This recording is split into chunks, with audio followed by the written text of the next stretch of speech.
Una satisfacción poder hablar con Esteban Corley, que es el director de operaciones del laboratorio MabScience, el laboratorio elegido por AstraZeneca para empezar a producir la vacuna de la Universidad de Oxford en nuestro país. Esteban, gracias por atendernos. Buenas noches y felicitaciones. Muchísimas gracias, un placer atenderlos. Por favor, el placer es nuestro estar hablando con director de la empresa que tendrá semejante desafío. Cuéntenos, vamos un repaso cronológico. Cuéntenos primero cómo se enteraron de que ustedes eran los elegidos. Bueno, empezamos a hablar con Astra hace un tiempo. Ustedes saben que, y yo creo que ustedes estuvieron en la apertura de MabScience sí.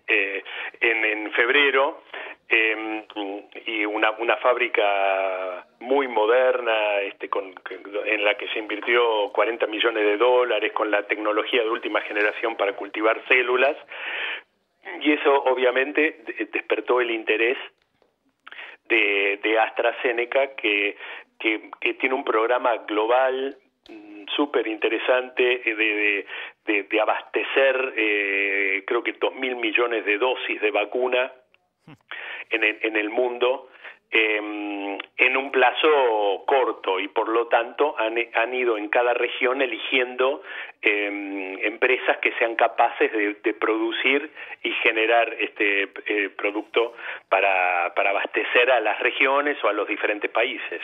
2.000 millones de dosis de vacunas tiene pensado alcanzar AstraZeneca. Sí, exactamente. ¿Y en qué plazo corto? ¿Qué tan corto ese plazo? Bueno, ellos lo querían hacer realmente rápido, ¿no? Digamos, en el curso de un año, poder abastecer esas cantidades, porque bueno, eso se le calcula que es lo necesario. Nosotros para América Latina, excluyendo Brasil, estamos pensando en 250 millones de dosis. Un piso, sí, recién lo decía Alberto Fernández en su conferencia, un piso de 250 millones, un techo probable de 350 millones, después eso obviamente hablará de la evolución, ¿no? Por supuesto, de la pandemia. Claro, de las necesidades. Sí, exactamente, y si eso queda después para seguir vacunando o disminuye la necesidad, pero en este momento la estimación es esa, digamos, un piso de 150 y una estimación de 250. Pero eso imagínate el mundo entero, si esto es solo nuestros países. Está muy claro. Esteban, entonces, ustedes hacen ese lanzamiento que todos recordamos, las cámaras de televisión pública estaban allí en febrero, sí. Y en las últimas semanas habrán recibido la notificación, la oficialización de que empezaban a trabajar en esa vacuna.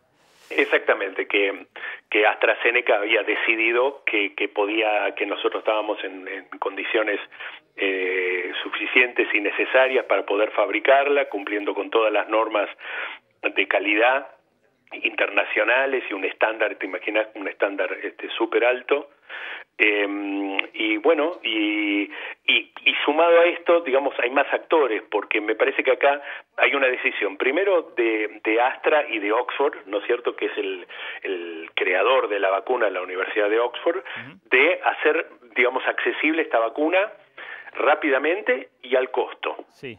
Y la otra es empezar a producirla a riesgo, en el sentido al riesgo antes de tener la confirmación absoluta con los ensayos de fase 3 que en este momento están corriendo en el Reino Unido, en Brasil y en Sudáfrica, con un número enorme de pacientes, para poder empezar a armar el stock para poder abastecer apenas se tenga una aprobación de la vacuna.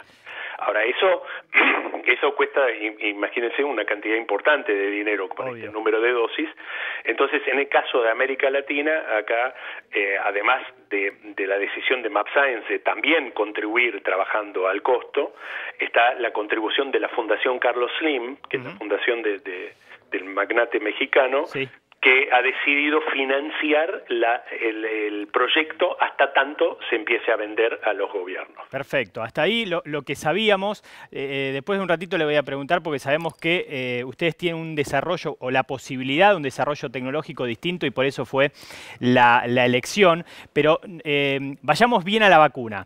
Sí. cómo se fabrica. Cuéntenos a todos aquellos que lo único que hacemos de la vacuna es poner el cuerpo simplemente a recibirla, cómo las distintas fases de producción pueden llevar a este tremendo desafío de todos ustedes y arreglarnos buena parte de la vida.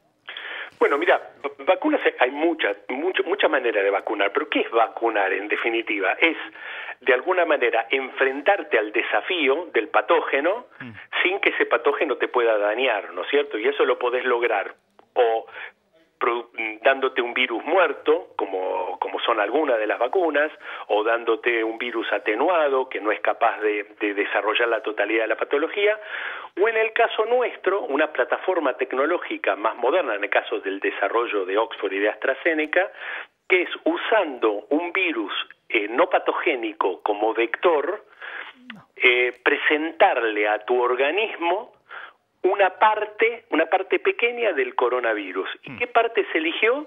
En la que ustedes muestran en la tele siempre, que son esas puntitas, que lo hacen llamar coronavirus, ¿no es cierto? Las puntas de la corona, exactamente, que son aquellas que son las que hacen que el virus se internalice en tus células. Es a través de esas puntas que el virus se pega a tu célula y se mete. Si vos haces un anticuerpo contra esas puntas, de alguna manera físicamente la tapás, la neutralizás, el virus no es capaz de entrar y estamos a salvo. Ahora, yo tengo que generar eso es lo que hace el virus cuando ingresa a tu organismo, pero vos no querés que ingrese un virus, entonces usás una presentación, lo que nosotros llamamos una presentación del antígeno, en una forma tal que tu sistema inmune lo vea como raro y monte una respuesta inmune, pero que a mí no me pase nada, no me enferme ni me infecte. Gráfico 100%. Eso así se produce. ¿Y qué es lo que hasta ahora ha demostrado esa generación de anticuerpos? Creo que son 1.007 personas en Gran Bretaña los que han probado en fase 1, fase 2. Sí. Entonces, en la medida que se llega a la fase 3, ¿qué se necesita probar? ¿Dónde puede estar la dificultad de una fase más avanzada? No, dificultades uno no ve. Es como vas creciendo tu número de sujetos, de personas, para asegurarte estadísticamente que está todo bien. Entonces, empezás con un número pequeño de personas, verificás, y en el caso de la fase 2, aquí fue sumamente exitosa, porque con una dosis de vacuna, el 91% de los pacientes hizo lo que se llama seroconvirtió, o sea, generó anticuerpos contra el virus, anticuerpos capaces de neutralizar el virus. Y nosotros creemos o sospechamos que eso te va a proteger porque sabemos de los pacientes convalecientes más o menos qué niveles de anticuerpos neutralizantes tenían en el momento de estar bien. Entonces, vos suponés que si tenés ese nivel o más, estarás protegido. Ahora, eso hay que probarlo luego y se prueba ya en una cohorte grande de pacientes, 15.000 pacientes. Entonces, ahí sí tenés gente más grande, gente más joven, gente con sistemas inmunes mejores, gente con sistemas inmunes peores. Entonces lo probás como en una prueba más amplia de tu población, ¿no? Si se repite lo que tuviste en la fase 2, estás ok para usarla comercialmente, ¿no? Para probarla. Muy bien. Esteban Corley, muy buenas noches. Gabriela Previtera lo saluda. Yo lo que quiero saber es por qué Argentina y México como los dos lugares que van a producir estas dosis de la vacuna y cómo fue la decisión de que en Argentina se haga una parte y que el envasado y la posterior venta se haga desde México. Bueno, había un tema de capacidad productiva y nosotros teníamos esta fábrica en la que ustedes tuvieron una inauguración que estaba muy grande, nueva, que cumple con todas las normas internacionales, europeas y americanas, con la voluntad de nuestro inversor, que es el Dr. Sigman, que es el accionista de mAbxience, que era, yo quiero participar, yo quiero producir al costo y no tengo ningún problema y pongo mi fábrica a servicio, ¿no? Que es un punto central. Ahora, de estas fábricas en América Latina no hay prácticamente, porque nosotros, ustedes, no sé si recuerdan, nosotros producimos anticuerpos monoclonales como forma de vida, digamos, y eso se hace No es exactamente igual que la vacuna, pero usa muchas cosas en común. Cultivamos células a gran escala, tenemos equipamiento, trabajamos en esterilidad, etcétera. Esas mismas condiciones son las que permiten fabricar la vacuna. La elección del laboratorio llenador, el que va a hacer la formulación final y el llenado estéril en los viales, tiene mucho que ver con la escala, la capacidad de producir, porque hay que producir millones de vacunas, ¿no?, en un plazo relativamente corto. Y ahí la empresa mexicana mostró ser una de las que en mejores condiciones estaba, porque tenía esa capacidad de hacerlo. Usted, como director de operaciones de MagScience, probablemente tenga algún detalle más específico acerca de los tiempos de fabricación una vez que ya esté habilitado, que se pueda comenzar a producir, que probablemente los que dio Alberto Fernández o Ginés González García en la conferencia de prensa. Una vez que esté la orden de que se puede ya comenzar con esta fabricación de las vacunas, ¿cuánto tiempo real hay que esperar para ya poder tenerlo acá en la población argentina? Mira, nosotros los primeros meses del año que viene tenemos que tener ya producción comercial. Una de las razones, porque ya sé que esto siempre decepciona mucho a la gente, pero para producir un medicamento, un fármaco, hay que hacer lotes de ingeniería, lotes de validación, toda una serie de cosas. Nosotros nos ponemos a trabajar ya, mañana. Pero eso que dijo el primer semestre, sí, te diría que si querés el primer trimestre para facilitarle del año que viene va a haber vacuna. Para achicar el margen. Para achicar el margen, pero la verdad que fue muy precisa la comunicación del presidente y del ministro. Y decirte que también hay que tener en cuenta que el ensayo clínico va a terminar fines de octubre, noviembre, o sea que las aprobaciones de cada uno de los territorios, de los países, las aprobaciones de las autoridades sanitarias, como el ANMAT en Argentina, serán en esos días. O sea que, suponete que en diciembre, ponele, bueno, nosotros esperamos en febrero o marzo de ya poder empezar a abastecer el mercado. ¿Cuántos argentinos van a estar trabajando en esto que empiezan mañana? Bien, nosotros tenemos 150 personas trabajando, y de los cuales la mitad somos profesionales o estudiantes avanzados, más de la mitad, es verdad, creo que cerca del 70% somos universitarios de carreras de biotecnología, de biología, de bioquímica, de química. La mitad somos hombres y la mitad somos mujeres. Seguramente incorporaremos a alguna gente más, porque esto va a ser un ritmo intenso de trabajo, pero ese es el orden de profesionales que están trabajando en esto. Y nos cuenta si es común que aparezca, en este caso fue la Fundación Slim, quien invierte lo necesario, pero que no tiene su fin de lucro, es decir, lo cual entiendo que después es lo que termina reduciendo el precio. No, es absolutamente inédito acá los aportes que está haciendo el laboratorio mexicano, el doctor Sigman en MagScience y la Fundación Carlos Slim y Astra, que es realmente... Yo comentaba hace un ratito en otra nota que yo creo que el COVID sacó, digamos, una fortaleza, una cosa realmente súper interesante. Pues nunca se ha trabajado tanto, con tanta intensidad, con tanta cooperación, y esto me parece que de alguna manera es la coronación, valga el juego de palabras con el coronavirus, de semejante esfuerzo. No es habitual para nada, y en mi carrera yo solo lo estoy viendo ahora, y me parece un esfuerzo que nos llena de orgullo poder participar y poder contribuir a una cosa así, la verdad. Teniendo en cuenta lo que dice, que no tiene fines de lucro, sobre todo de parte del principal aportante para que esto se pueda realizar, ¿cómo será el abastecimiento acá a las personas ya en la República Argentina? ¿Lo van a trabajar de manera mancomunada con el Ministerio de Salud y con el Gobierno, o será netamente de ellos la tarea de saber cómo suministrar esas dosis? No, el suministro, o sea, la vacunación... definitivamente, por lo menos de la población de riesgo, seguramente la hará el Ministerio de Salud, como hacen las campañas de gripe, y eso. Nosotros lo único que estamos poniendo es a disposición del gobierno a un precio sumamente económico, millones de dosis de vacuna para que ellos después tomen la mejor decisión. La verdad, el acompañamiento de las autoridades es extraordinario, pero es una decisión final del Ministerio de Salud. Enero, febrero, marzo, trimestre entonces el primer trimestre de 2021. Entiendo que ustedes ya ponen manos a la obra, pero también quizás quieran bajar esa imagen, esa sensación de luz al final del camino, pero todavía el camino hay que recorrerlo, ¿no? Y sí. Igual la esperanza, hay muchos que están trabajando en vacuna, nuestro es un aporte desinteresado para poder contribuir a eso. Hay otros grupos también trabajando en esto.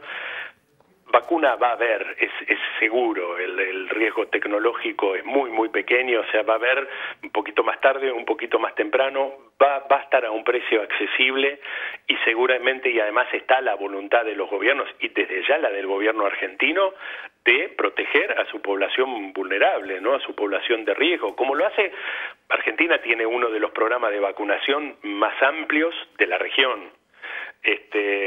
O sea que creo que todos por un lado nos tenemos que sentir cuidados, porque esto ha generado esta intensidad de trabajo de todas las autoridades para mitigar este problema, y bueno, en algún momento volveremos a una normalidad cuando todos podamos estar vacunados, o la gran mayoría. Tampoco hace falta vacunar al 100% de las personas, ¿no?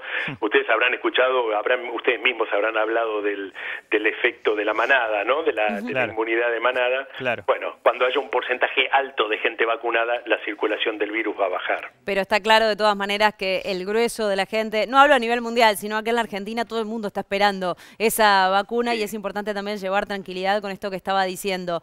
Usted, como director de esta importante empresa que va a generar justamente la vacuna, ¿con qué sensación va a terminar el día? Yo estoy hoy que estoy con una alegría que no me puedo contener. Pero además es alegría, es orgullo, y además yo le decía a alguno de mis compañeros, yo toda la vida trabajé en salud, pero son pocas las ocasiones en que uno realmente ve el resultado, o puede ver el resultado de la contribución directa a resolver un problema concreto como es este. Todo lo que podamos hacer, no solo yo, sino los otros 144 van a dedicar todo el día para poder aportar todo lo que puedan para resolver esto. Ya que hemos hablado, ya que lo hemos llevado por distintos temas, en general los temas muy abarcativos, los temas que más nos esperanzan, lo quiero meter en algo que es ya sí un poco técnico y que nos escapa, nos excede a nosotros, para que usted nos explique si verdaderamente se fabrica o se empieza a elaborar la vacuna con un virus que es lo que ocasiona un resfrío en los chimpancés. ¿Es así? ¿Es verdaderamente así? ¿Nos explica?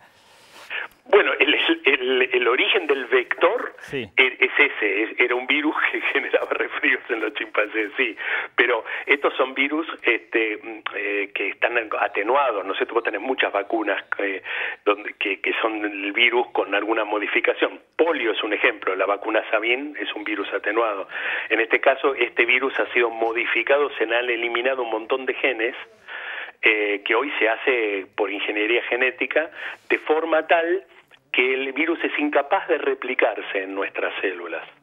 Entonces, lo único que lo usamos es como llamémosle de alguna forma, como un caballo de Troya. Está bien. ¿No es cierto? Ingresa llevando, como si fuera sobre el lomo, el caballo lleva un símil, una imagen del coronavirus, una parte del coronavirus, ingresa a nuestras células producen esa proteína del coronavirus, nuestro sistema inmune lo ve y genera anticuerpos contra eso. Y ese virus no se replica. Por lo tanto, no es absolutamente no patogénico. Ajá. De ninguna manera para sacarle esa sensación de felicidad que recién nos decía, pero sí como para entender que esto es una solución a futuro, un alivio a futuro y no una solución a presente. Creo que esa fue una frase también muy gráfica de hace un rato de Alberto Fernández, el presidente de la Nación.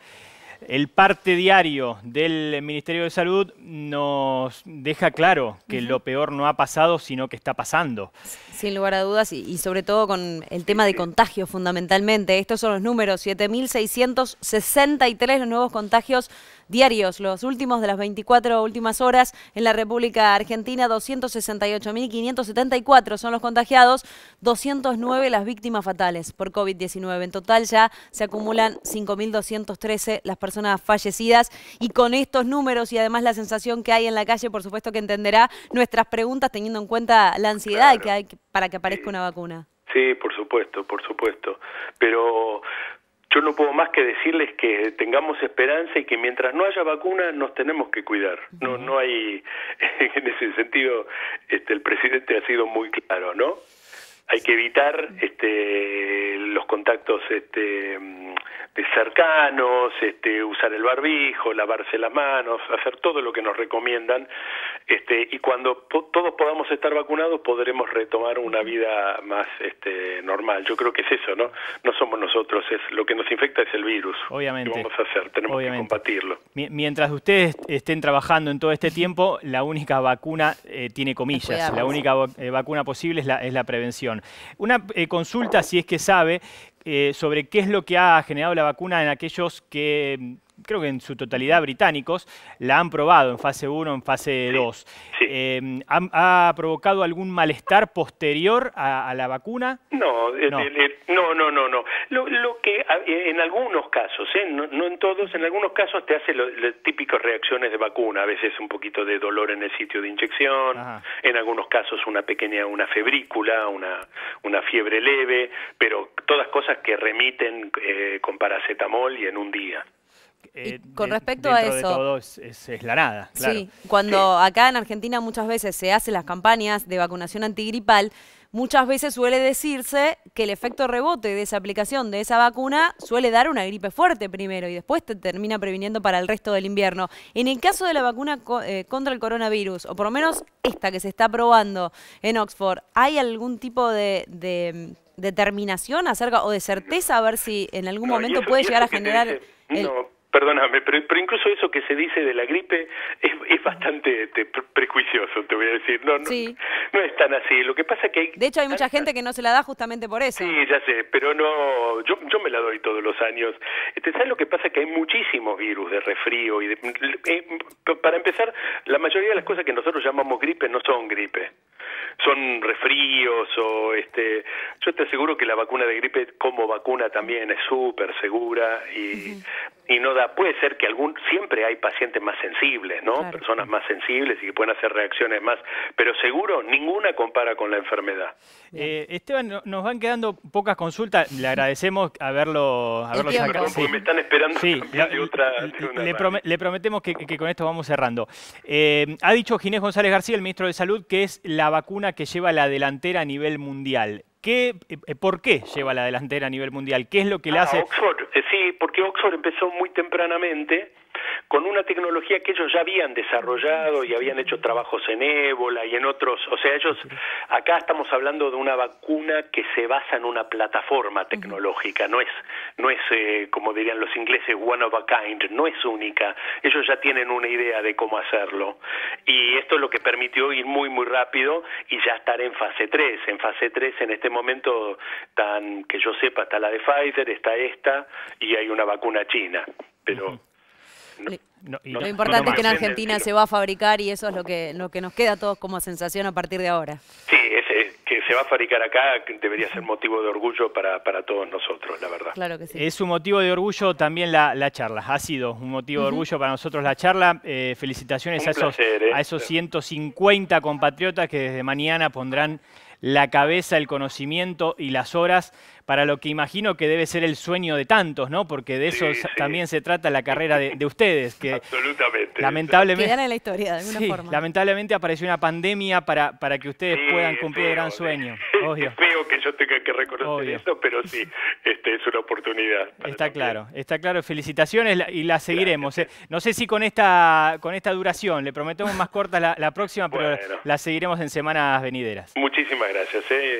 Un abrazo. Un abrazo para buenas ustedes. Noches. Esteban Corley es el director de operaciones de MagScience. Oxford ha empezado a trabajar con AstraZeneca. AstraZeneca ha elegido a MagScience para que desarrolle la vacuna en nuestro país. Lo ha dicho él mismo, el porqué, el desarrollo tecnológico, la cantidad de dosis. AstraZeneca tiene pensado 2.000 millones de dosis de la vacuna contra el coronavirus en un corto plazo y dio los mismos tiempos que había dado, no tanto hoy Alberto Fernández en la conferencia, ayer. Muy bien, sino ayer Ginés González García aquí en Televisión Pública, primer trimestre del 2021. Exactamente, de hecho dijo vamos a achicar el margen, porque Alberto Fernández dijo en los próximos 6 meses o en el próximo semestre de alguna forma, dijo bueno, los primeros meses de 2021 ya va a estar entre nosotros esa vacuna.